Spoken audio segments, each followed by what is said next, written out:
everybody, this is lesson 2 of the slope field and differential equation unit. Our aim is how and when should we use separation of variables to solve differential equations. So a differential equation, first of all, is just an equation that contains a derivative. And we should know that because earlier in the year when we first learned about derivatives, we would often see the word differentiate, which implies to find a derivative.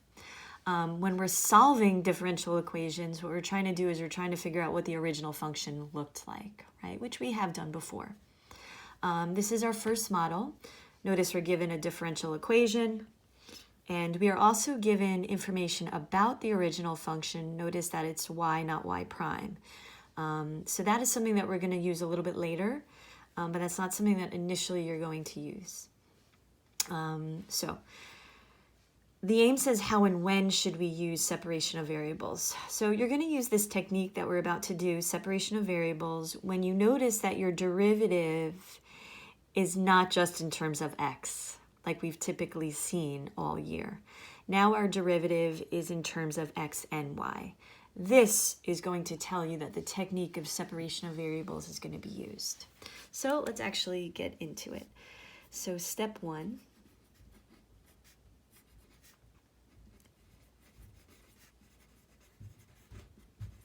Separate variables. Okay. Over there. So our derivative is xy squared.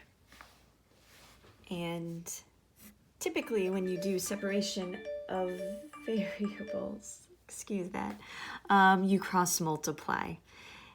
So we're going to get 1 times dy is just dy, and xy squared dx. I mean, there's really nothing, more you can do with that. I'm just going to shut off my iPad for a moment. Bear with me.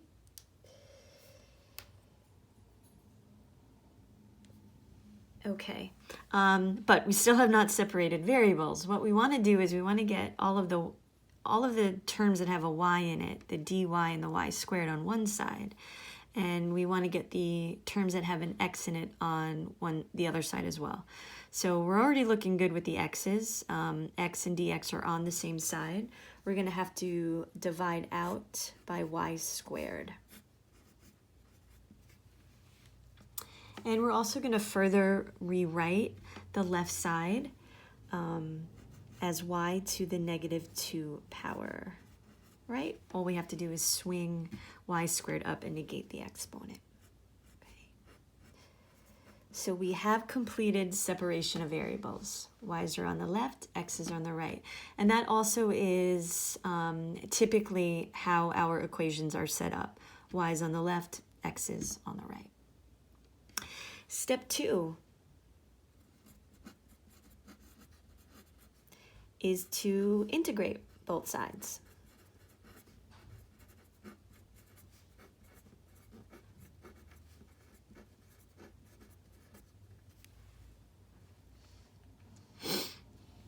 So we are going to find the antiderivative of y to the -2nd power in terms of y, which is good, right?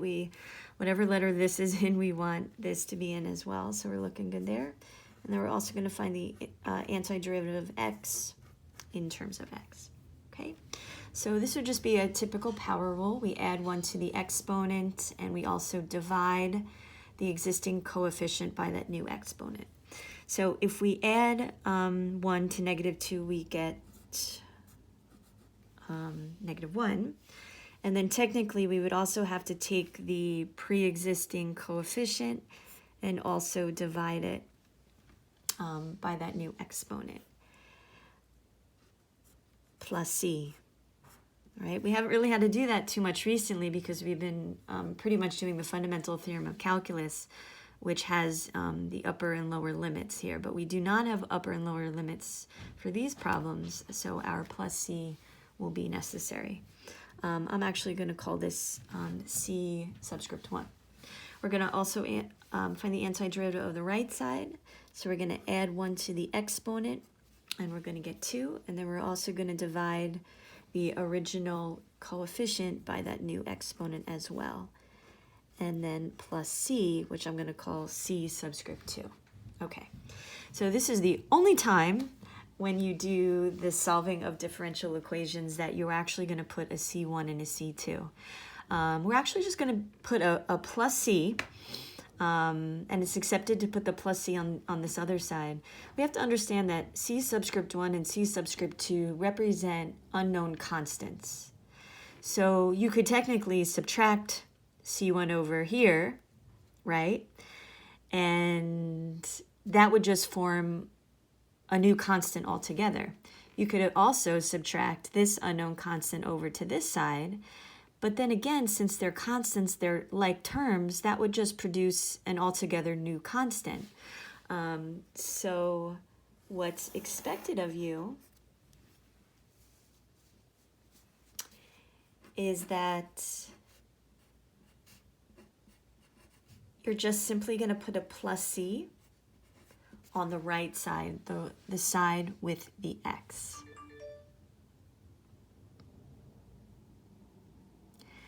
Now step 3.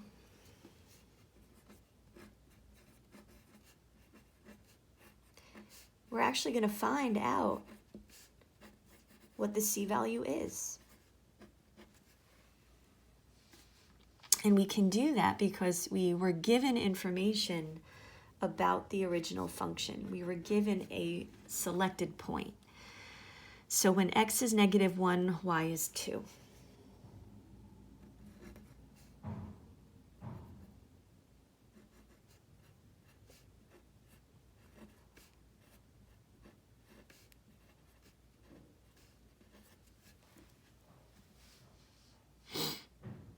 And then we're just going to evaluate.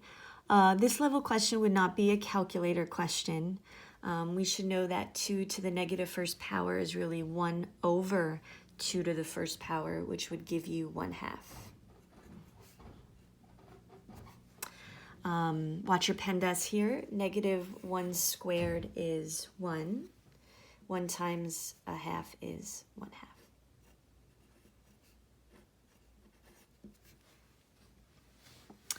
And if we subtract this 1/2 over to the other side, the constant really was never there. It was 0.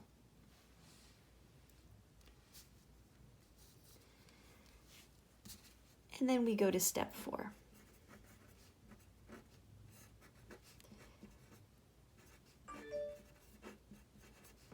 Step 4 is to solve for y or isolate y.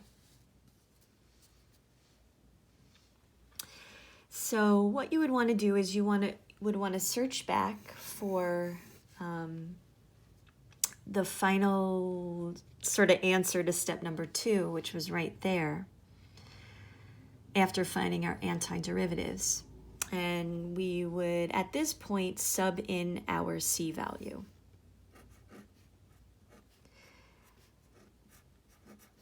Now, technically in this problem, our C value is 0, which does not happen very often. So technically, we don't really have to show the plus 0, but I'm just going to show it for the first step, just so you can understand that that is something that you would have to do, sub in the found C value. Okay. So now your job, again, is to isolate y. You have to get y all alone, and we do have this -1 exponent. So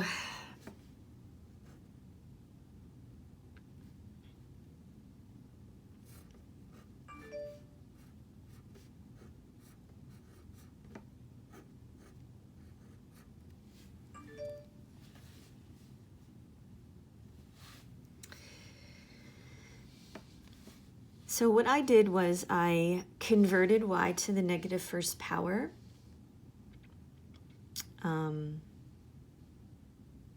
To 1 over y. I'm trying to go as slowly as I can so that you can be writing with me. And I'm going to show you a really nice simplification technique. So I'm just going to jump over here.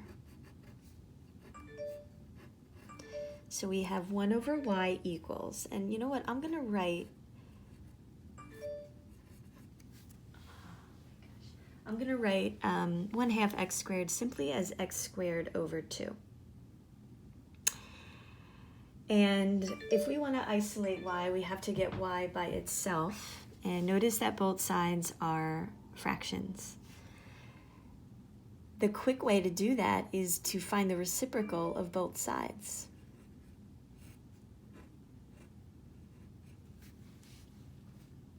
So we find the reciprocal of the left side, we find the reciprocal of the right side, and there we go, we isolated y. And then there's this extra step that students often forget to do at the end. Technically we did solve the differential equation. We figured out what the original function looked like. You are supposed to verify the initial condition. So it's really a check feature, and we're going to substitute in 2 for y, we're going to substitute in -1 for x, and we are going to see that it does check out.